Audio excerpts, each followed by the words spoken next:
Why do we subject ourselves to doing this stuff that we don't want to do all the time? Yeah. Is it for this eventual money that we're going to get at the end of the pack? It's like, that's not worth it, dude. A lot of the heavy duty like lead gen for local market is still on Facebook. So like you have to connect with more people.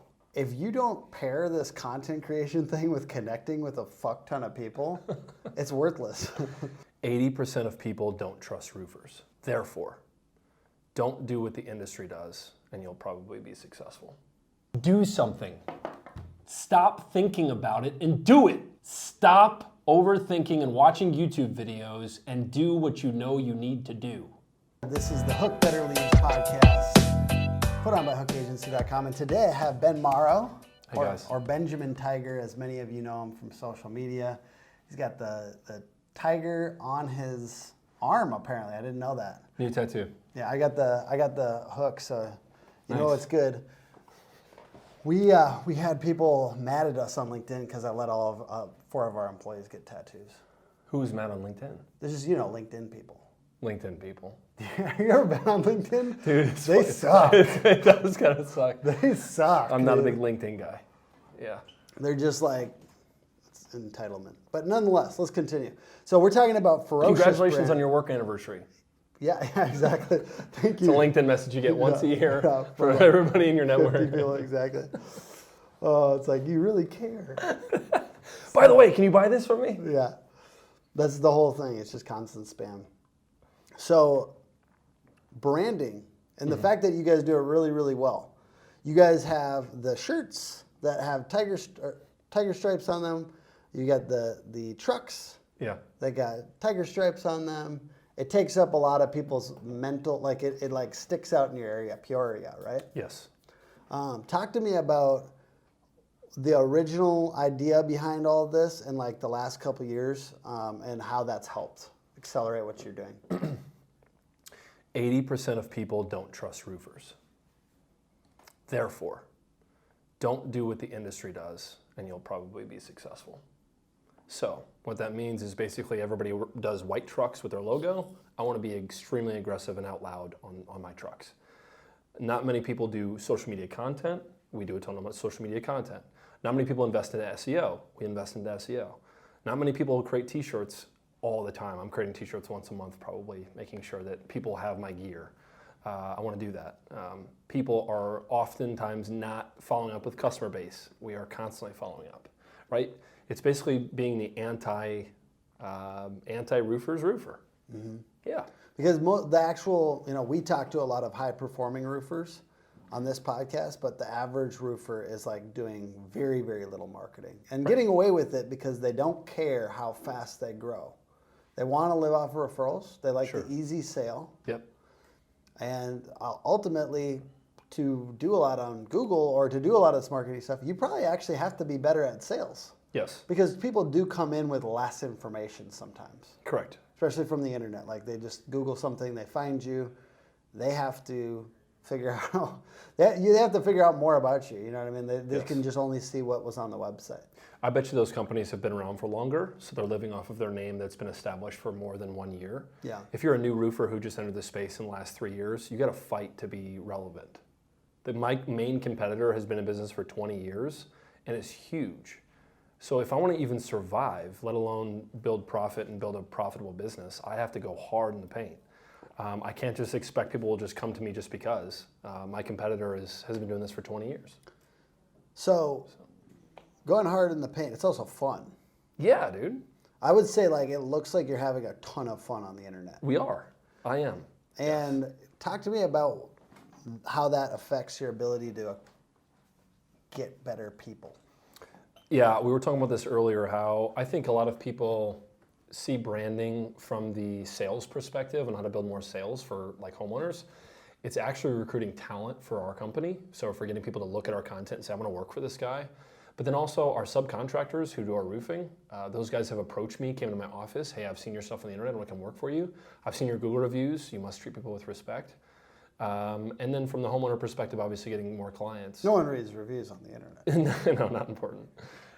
Stop it. Yes, extremely important. Reviews are extremely important. We have 210 Google reviews, all organic from our company, 30 for Solar Panther, building on its way up, So we're number one in the Peoria area by far.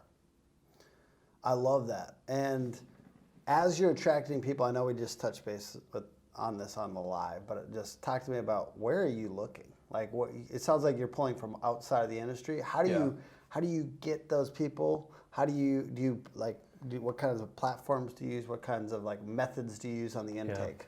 Yeah. I am a very feel guy. So I read people's personalities. I think that's one of my best traits as a leader. And I can essentially see somebody working a specific task, and then I essentially invite them in to do that specific task. But I don't care about your experience and what you've done in the past. It's essentially like knowing the person for who they are. It's really important. So I can get a read on somebody in a good 15-minute conversation and say, I think you'd fit well here. And do I understand it's mostly from your personal network? It is. Personal network. People reach out to me oftentimes and I'll find a spot for them. Or if I'm looking for a specific role, then I'll reach out to a person who I think would be good and recruit them over. I've done that. Do you just have hundreds of friends, or how do you do you party? How do you meet? How are you meeting these people? Yeah, Facebook. When I first started the business, before I started the business, this is a funny story. I had 1,700 friends on Facebook, and I went to some person's profile who I deeply respect, still to this day, and I added 3,000 people that we both shared mutual connections to, and built out the personal network in my current city. And that was the social media of the city, though, right? The city, in my direct location. Is I basically added a bunch of networking people and then started making content, and then people started basically connecting with me. Some people would message me when I befriended them, and they were like, who are you and why are you befriending me? Yeah. I'd be like, I'm starting a company, follow along. That's amazing. And I will note that like a lot of people take all the strategies, let's say like Joseph Hughes has, or like I spew a lot of random tactics, right? Yeah. Like if you don't pair this content creation thing with connecting with a fuck ton of people, it's worthless. Yep. Like you could, if you have 500 people that you're connected to, and you just do the best, most fire content of all time, it's still not. It's just not gonna get what it's. Maybe on TikTok, but like a lot of the heavy duty, like lead gen for local market is still on Facebook. So like you have to connect with more people. It's crazy. Like it's just it's content creation. It's getting better and better, but it's also be connected with a lot of people. Do you remember the movie The Social Network? Yeah, I'm not super well though. Okay, there was a scene in The Social Network with Justin Timberlake when he meets Mark Zuckerberg or whoever the actor is in that movie, and he refers to a strategy called Little Bighorn, where you basically target people. So let's say you want to be connected to this person. You connect with the 5 people around them, and then make that person jealous that they want to also meet you. Yes. So what I did in the beginning was create video content with restaurants, with organizations, charities. I started going all around the city and just making content for them. No expectation, didn't make one dime from it. And then as people saw that content, I could then approach the person who I really wanted to get in touch with, and they'd be like, oh, I saw you on such and such page. And they would already feel like they know me. So then they started basically referring me out to their clients because they knew me. That's brilliant. Yeah. So I love that. I'm going to probably process that over time here. But another thing I think about too is pushing power to power. So like in my industry, like marketer, this is going to be really obvious on the face of it, but I'm going to try to like apply it to roofers too. It's like all the people in the industry with power, I'm going to always push power. The natural tendency is to like kind of be like a critic, like, oh, this person has power, I'm gonna critique that. Like that's very natural to do, especially if you have ambition and you're having fun and like that works on social media. But like my mood is like, I'm gonna make you look good. You already look good.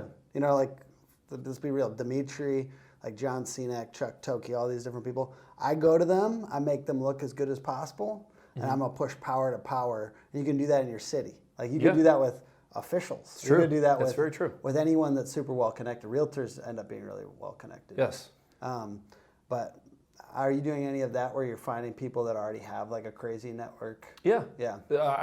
From one of my first podcast episodes, shout out Andre Allen if he watches this, but he's a politician in the district of Peoria, very big following, and he's a friend of mine. And so I had him on the podcast. We talked about life and business and politics. But going back to what you said, I think that my angle is just to I want to be a positive influence on this industry. Yeah. Period. I don't want to talk about negative things, and I don't want to bash people. I want to be a friend to people who are friends of mine. Period. And so I think pushing positive messaging is good, and being a positive influence is good. So people want to be around positive influences in their circles and in their industry. That's what I want to be. And I think that kind of, that's an important topic, because if there is people that use the fact that the algorithm likes negativity. Yeah. The algorithm likes negativity. So you got to note that. So if you're positive, there might be occasions where that actually negatively affects the reach. Because for some reason, even if people are like mad in the comments, that makes stuff go up in the algorithm. Sure. So like, it takes a little bit more like fortitude, because it's going to be a little less successful in certain ways. Mm-hmm. And that's true. Like, I was actually, just made me think about, like, I went and did a cold plunge with David Carroll from Dope Marketing. Yeah, I use Dope Marketing. And he was like looking me directly in the eye, and he's like, "You got this. You got this." And I was like we had a really deep conversation. I think we did 14 minutes. Jeez. And that's just like, really, I don't think I had done over 2 minutes, but I did 14 minutes. And I was like kind of going into this, like, I don't know, this beautiful state that you sometimes get with a cold plunge, because your body is getting all these crazy endorphins. I was like, we have to be more intense with our positivity. Like, I was just like, because literally that other stuff is so loud. Yes. The negative stuff is so loud that the people that are positive have to get more intense, I believe. I don't know what it is or how to do it. Yeah. I'm not like saying, it's not good versus evil, because I think that's bad for our brains when we say good versus evil, but positivity just means like not shitting on people. But I think it's important to recognize that this industry has challenging things in it, and it's like, let's not pretend like it's all sunshine and rainbows. Yeah. There's some challenging turkey business practices out there. Well, that's the other hard part. That's the other hard part. There is. We need to call a spade sometimes, which is interesting to do in a positive atmosphere, but typically I like to do that stuff behind closed doors, and I don't publicize that. Yeah, that's probably good. Yeah. There's some turkey type stuff in this industry if you've never been in it, and turkeys are the opposite of tigers. If you ever ask somebody their spirit animal, Tim, have you ever heard somebody say they're a turkey? No. And you never will. My wife hates turkeys so bad. We have like just 19 that live right around our house. Dude, they're aggressive, they're dry disgusting. animals. And they have these like gobblers. Gobblers, bro. Dude, they're gross. What is that? It's a gobbler. What does it do? Disgusting. Yeah. So if there's a turkey watching this right now, fuck you. I wouldn't go that far, but like, just kidding. Stop being turkey biscuit type business practices. I don't know. Be honest, and like that's be straight up honest. Yeah. I've had some contentious conversations in the past 3 years in my business with other businesses or other people, or like insurance or whatever the case, and it's like it happens. Yeah. But then you just, I think. I'm not talking shit about insurance. But that's probably where I'm going. But at the same time, like, you just know not to partner with those people. Yeah. I was talking to an insurance agent. I think this is really important to talk about. And I had a really big problem with this specific insurance claim. Really big problem. And we got into a pretty loud argument on the phone. And he said, "Ben, why don't you just not work with us anymore?" And I said, "Yeah. Why don't I just do that?" So we're not. That's it. That's the answer. Well, like, why do we subject ourselves to doing this stuff that we don't want to do all the time? Yeah. Is it for this eventual money that we're going to get at the end of the pack? It's like, that's not worth it, dude. When you say, but you can't just not work with an insurance company. This specific situation I'm talking about? Yeah, you could. I'm like, you know what? This is not worth my time and energy. Yeah. I don't care. I don't even care how much money is involved. I don't care. Yeah. I'm not going to do it. When it comes down to, trying to find business in the winter when the storm's over, when there's no fresh damage to work, we'll go back to Hail Trace. We'll track down a swath that, most contractors haven't had the opportunity to go out and address yet because they're so busy chasing the big storm. As long as we've got a date within reason, we can chase that storm, we can pick up jobs, we can pick up leads. No, I totally understand that. Yeah, it's not worth my peace and my time and my energy to subject myself to this for a payday at the end. It's just not. Therefore, I'm Matthew Danskin. Yeah.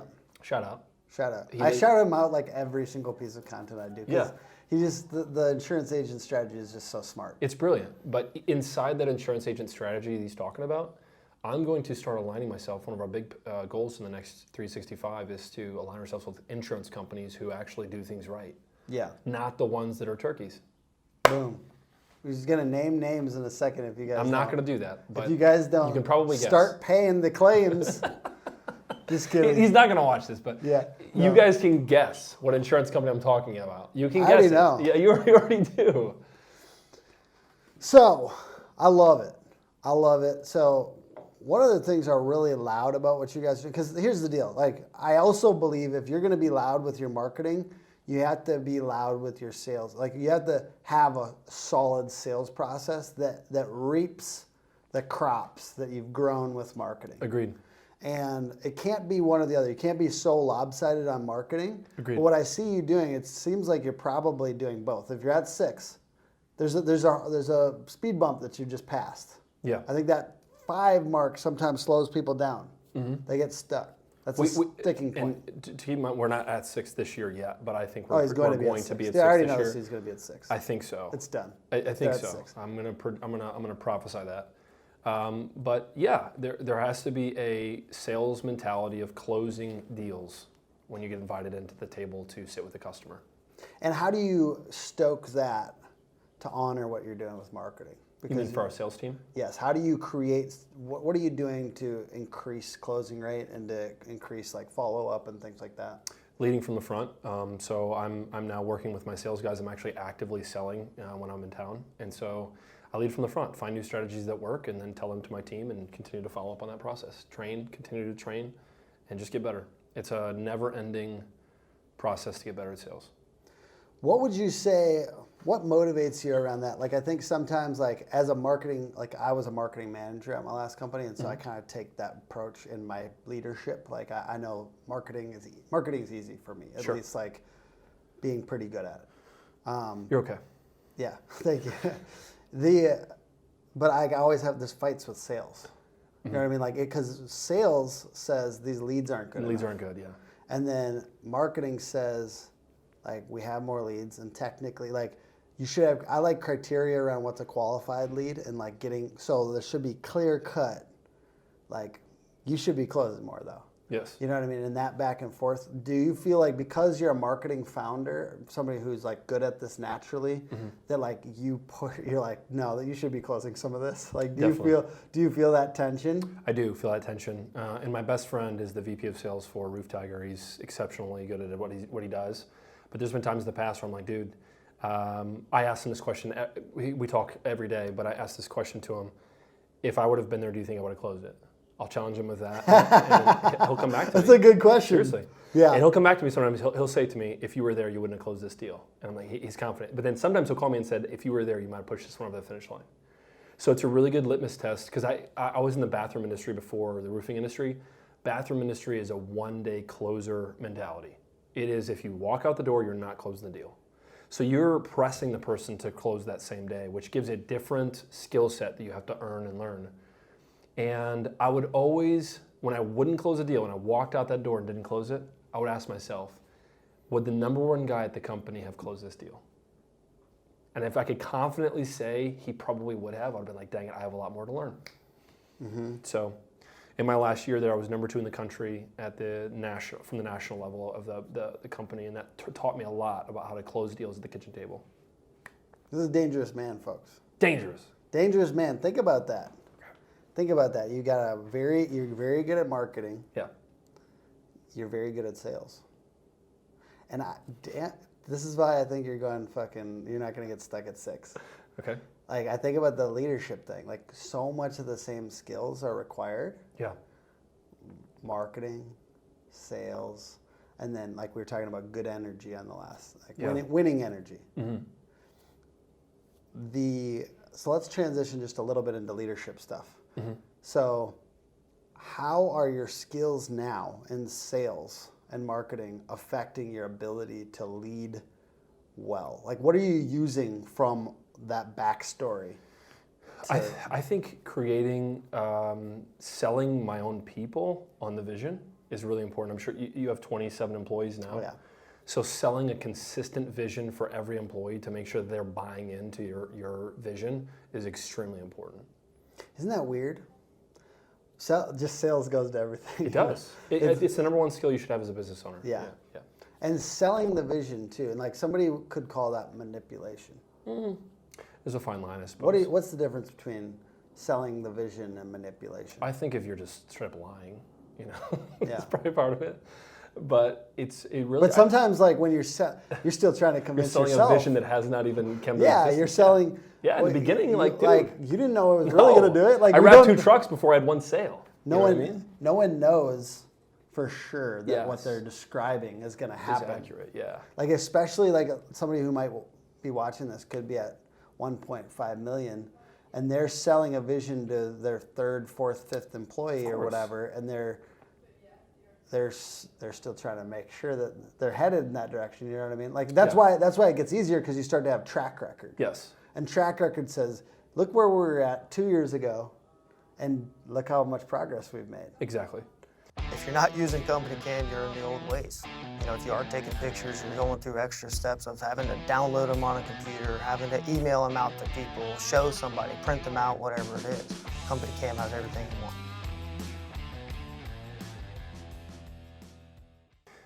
want. And then it becomes a little bit clearer, the directional component of that, but that's hard sometimes. So that's why I'm asking the difference between manipulation and true sales.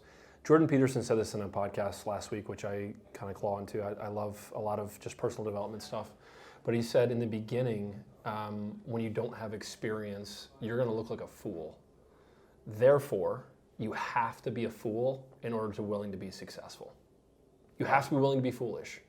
And in the beginning, when we started our company, we wrapped 2 brand new vehicles with tiger stripes. You have to understand, now Roof Tiger is what it is today, but in the beginning we had 0. I looked like a fool, for certain, to several of my parents and friends, not my parents because they bought in, but my parents' friends, I'm sure, what the heck are you doing? Mm-hmm. Now, I look like a genius, but if the thing would have failed, it would still look like a fool. So I think it's a prerequisite to being successful, to being a fool. And if you're not willing to be uncomfortable, then you're not going to grow. Yeah, I think when I went out on my own, it was like this. I realized it was an odd move. Was no guarantee of anything, and it was honestly a lot of years. We were talking about eating shit. Yeah. A lot of years of eating shit, and it was kind of like if I was in the middle of those first 2 and 3 years, and I really didn't believe in where I was going personally, I just wouldn't have. I would have been like, that was such a fucking big mistake. Yeah. And that, for those of you out there in those first couple of years, and I know that you've gone faster than a lot of folks, but in those first couple of years, there are going to be those moments where you really don't you're almost well, was that ridiculous? Oh yeah. Because it's I could be making this amount or whatever, working for somebody else, or those moments where somebody in your teammate is making more than you. You never, there's a lot of things that can happen. No doubt. But as you're getting to this, it's 3 years. We're approaching 3. We're going to 3 in August. Once again, just fast. 6 million in 3 years, or 5, whatever. He's probably going to do 6. If we do 6 this year, we will have sold around $13 million total in the company's history. Yeah, that's 13 incredible. Historically, which is pretty exciting. And I really commend, every time somebody brings up the results of Roof Tiger, it's the team that we've built. Everybody has bought in. It's not just me. We have a team of people who are exceptional. And I think that it's my job to inspire confidence and to recruit and train and help along the way. It's not just Ben Morrow Roof Tiger, it is our team. So I'm super thankful. That alone might do it, but pretend that I'm a prospective employee for Roof Tiger. Yeah. And I might be, once you guys hit 20 and, sell this company. But when you're sitting down with somebody, let's say it's a sales consultant or something, it's a salesperson or project manager. Give me why work for Roof Tiger? I think this is good for other people to just experience what you would say in that situation. I use the anti-sell quite a bit. Yeah, talk to me. Alex Hormozy talks about this. I think this is really cool. So a lot of people who work for me did not like their current job. So I basically try to say to them, okay, cool. If you don't work for Roof Tiger, scale 1 to 10, how happy are you right now? Most of the time it's 4. I'm like, okay. So you're spending 40 hours a week on a job you have 4 confidence in? So let's just pretend Roof Tiger doesn't even exist. That's what you're doing. Why are you not running away from that job? Well, it's stable, and I have benefits, and I have a 401k. Okay, cool, but you're miserable. Mm-hmm. I can give you an opportunity. Maybe it's the exact same amount of money. Maybe it's not the same benefits, etc. So you undermine their current employer. I mean, at the same time, though, everybody who works for us loves to work for us. Yeah. Every single person, top down, does not hate their job. I can assure you. If you were to interview every Roof Tiger employee, I think they would say that they love their job and they're very good at it. So I think we've created an atmosphere of a lot of fun. I think walking into Hook today, you have the same thing here. There's a lot of fun happening in this office. And you can feel that. So if you're walking into work every day and you're feeling that, it's like, man, this is worth something. This is worth something. It is worth something not to hate your life. Yeah, and like, so, and I always think about the value proposition of working for someone else, because you think about, like, if they could, let's say if they could work for themselves. Sure. Like, what is the value of working for someone else? Like, for me, I think for a lot of people here, let's say if they could freelance or do something on their own, it's like, we're an acquisition, like we're good at acquiring customers. Mm-hmm. Like we're good at marketing and sales. And when I just had someone go out on their own and is doing this, but freelance, and I kind of like, I think you'll see that it's like that 30% extra of time that you're gonna have to spend on sales and marketing. Yeah. And like no matter what, and a lot of people could go out on their own in different situations, but we're taking care of that, and it's steady, and it's like, it's. I don't know if this is the way I'd sell it to an employee, but I think it's just always looking at what is the value of an employer. You know what I mean? I'm just like, it's culture. I'm curious about that. Yeah, that's true. That too, because I didn't want to work at my last place. I wanted to go to my own because I wanted to, but I also hated without getting people. So I needed to get people quick because I wanted a culture. Yeah. But the first 3 or 4 people, it's hard to make a culture. It is. It's nothing. It's like we have pizza rolls, like, and you know what I mean, like. And you're selling a dream. And like, that's it. And then you have to kind of like, man, it's getting through that too. It's getting past those first like just 2 or 3 people. Yeah. But that's fun too. That's a fun. That is a fun stage. I just say that most people don't love their jobs, and if they do love their jobs, I'm not recruiting them anyway. If I ask them, hey, do you love your job? And they're like, yeah. I'm like, okay, then don't work for me. Yeah. But most people that I talk to are like, oh, gotta go to work again. Dude, since starting this company, it's been extremely difficult, but I love my job. Yeah. And everybody around me, I think, has that same energy. It's like we're doing something fun together. It is not like me, top-down attitude. I basically invite them into a relationship of saying, hey, I want you to tell me what the best route forward is. This is your specific job. It is to either grow clients, manage clients, collect payments, etc. But in 2 weeks, I want you to tell me how to do your job. And they're like, so I have autonomy over my life? Yeah, you do. Work whenever you want, essentially, as long as your job's getting done. But if you have to take off work for something, go for it. I want to be pretty hands-off when it comes to management if they're doing their job well. I want a lot of people want life autonomy over their own lives to make their own decisions. Mm.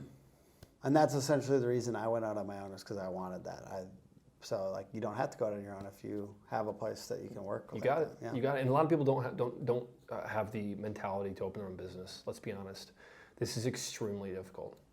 Mm-hmm. It's hard. It's very hard. And the long nights and early mornings and what my fiance has to deal with when I come home and I'm like super stressed out about something. It's the emotional labor of. It's emotional labor. It's probably like a little bit of the sales thing too. Like I'm guessing sales is a little bit of the same way, but it's just a lot, dude. When you lose a deal, or when you have somebody that goes with another customer or goes with another company over you, and you're like, I really wanted that. I thought I had it in the bag, and it doesn't work out. When you have a bad customer. When an employee leaves after you train them for a year. There you go, dude. That's all. I'm talking to you, Scott. Why'd you leave? Come back. No, just kidding. You're not allowed back. You're not watching this anyway, Scott. Yeah. What is your real vision for this thing? Is it are you there? If you've made it to this point in the podcast, you don't care about Roof Tiger. You care about how I can help you succeed. Would you agree? Yes. Yeah. So let me speak to this person directly. Yeah. Yeah. Do something. Stop thinking about it and do it. Stop overthinking and watching YouTube videos and do what you know you need to do. That's it. And then take the fall when you suck at it, and guess what? Learn from it and do it again. And then do that and suck at it and do it again. Tim, that's it. I love it. People overthink this. That's the answer. I think people think too much and they do too little. And a Roof Tiger from day one We are tigers running after a vision, failing in the meantime, learning from it, and doing it again. That's it. That's the answer. That's a beautiful answer. All right. Well, you heard it here first, folks. And by the way, we're grateful for you watching this particular YouTube video, but it's going to have to be your last one for a little while because you're going to have to go and do some shit. That's it, Scott. Stop delaying the thing you know you need to do. Yeah. Wait, who's Scott? The guy you fired a year after you learned from you. I was just making up a name. Yeah, okay. That guy. I thought it was a real. I thought it was a real. John, Timothy, Robert, Justin, Greg. Watch this. Jamal. Do it. Stop watching YouTube videos. Do it. You're done. This is the first 30 seconds. Do it. You know you need to. Do it. Boom. And how can they check your guys' company out? www.theroofttiger.com, www.thesolarpanther.com. I am Benjamin Tiger on social media. Come find me. I'll be happy to network with you. Podcast is put on by hookagency.com. Hook Agency all over social, except for TikTok, which is Hook Agency MPLS. Check us out there. We have like 7 followers so far. So Nice. we'll get there. So we're going to have 8 soon. I'll be your 8th. All right. I love it. Thank you, everyone. Love you guys. Bye.